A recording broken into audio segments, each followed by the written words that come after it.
خلیفہ ہارون الرشید، جو عباسی خلافت کے سب سے طاقتور اور عادل بادشاہوں میں شمار کیے جاتے تھے، اپنی حکومت کی شان و شوکت میں بے مثال تھے۔ ان کے محل کی دیواریں سونے سے جڑی ہوئی تھیں، اور وہ ہزاروں سپاہیوں، وزیروں اور خدام کے ساتھ اپنی سلطنت پر حکومت کر رہے تھے۔ ایک دن جب خلیفہ اپنے محل میں بیٹھے تھے، انہوں نے اپنے وزیر سے کہا، کیا دنیا میں کوئی ایسا شخص بھی ہے جو مجھ سے زیادہ امیر ہو؟ وزیر نے کچھ دیر سوچا اور کہا، اے خلیفہ، دولت اور طاقت میں آپ کا کوئی ثانی نہیں، مگر روحانی دولت کے مالک درویشوں کی دنیا مختلف ہے۔ ہارون الرشید کو حیرت ہوئی اور انہوں نے پوچھا، کیا میرے محل سے زیادہ قیمتی چیز بھی کہیں موجود ہے؟ وزیر نے جواب دیا، چلیے میں آپ کو ایک ایسی جگہ لے چلتا ہوں جہاں آپ کو حقیقی بادشاہی نظر آئے گی۔ وزیر ہارون الرشید کو محل سے باہر لے کر ایک سادہ جھونپڑی میں لے گیا۔ یہ جھونپڑی کسی معمولی انسان کی نہیں بلکہ ایک درویش کی تھی، جو دنیاوی مال و دولت سے بے نیاز تھا اور صرف اللہ کی عبادت میں مصروف رہتا تھا۔ درویش ایک چٹائی پر بیٹھا تھا، اس کے پاس کوئی سونے چاندی کے ظروف نہ تھے، نہ ہی خدام، نہ ہی لشکر، مگر اس کے چہرے پر ایک عجیب نور تھا۔ ہارون الرشید جھونپڑی میں داخل ہوئے اور درویش سے کہا، السلام علیکم۔ درویش نے جواب دیا، وعلیکم السلام اے اجنبی، آپ کون ہیں اور یہاں کیوں آئے ہیں؟ ہارون الرشید نے مسکراتے ہوئے کہا، میں اس دنیا کا سب سے بڑا بادشاہ ہوں، میری سلطنت بہت وسیع ہے، سونا، چاندی اور جواہرات میرے قدموں میں ہیں، میں چاہتا ہوں کہ تم میرے محل میں آؤ اور وہاں کی رونق دیکھو۔ درویش نے مسکرا کر اپنی چٹائی کو دیکھا، پھر ہارون الرشید کی طرف دیکھا اور کہا، بادشاہ سلامت، کیا آپ سچ میں بادشاہ ہیں؟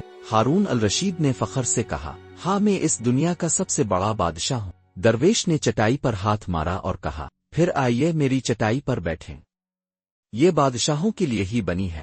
ہارون الرشید حیران ہوئے اور درویش سے پوچھا، یہ چٹائی بادشاہوں کے لیے کیوں ہے؟ درویش نے مسکرا کر کہا، جو دنیا کے مال و دولت سے بے نیاز ہو وہی اصل بادشاہ ہوتا ہے۔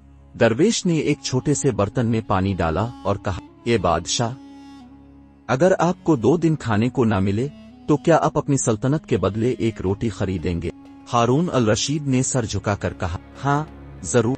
درویش نے پھر کہا، اگر آپ کو صحرا میں پیاس لگے اور آپ مرنے کے قریب ہوں تو کیا آپ اپنے تمام خزانوں کے بدلے پانی کا ایک گھونٹ خریدیں گے؟ ہارون الرشید نے گہری سانس لی اور کہا، ہاں بالکل۔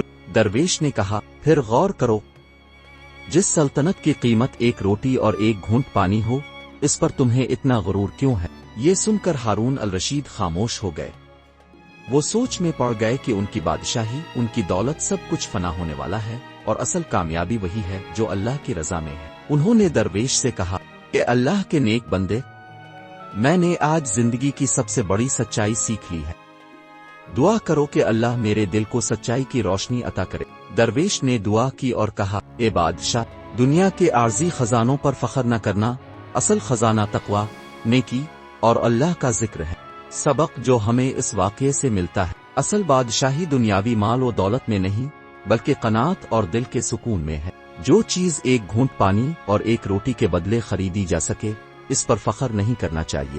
انسان کو تکبر سے بچنا چاہیے، کیونکہ دنیا کا ہر بادشاہ آخر کار فنا ہو جاتا ہے۔ حقیقی کامیابی خدا کی رضا میں ہے، نہ کہ سونے اور چاندی کے ڈھیروں میں۔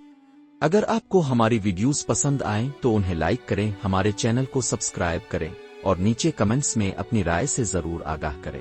ہمیں بتائیں کہ آپ کو یہ ویڈیو کیسی لگی اور اپنی قیمتی تجاویز بھی کمنٹس میں شیئر کریں۔ آپ کی رائے ہمارے لیے بہت اہمیت رکھتی ہے۔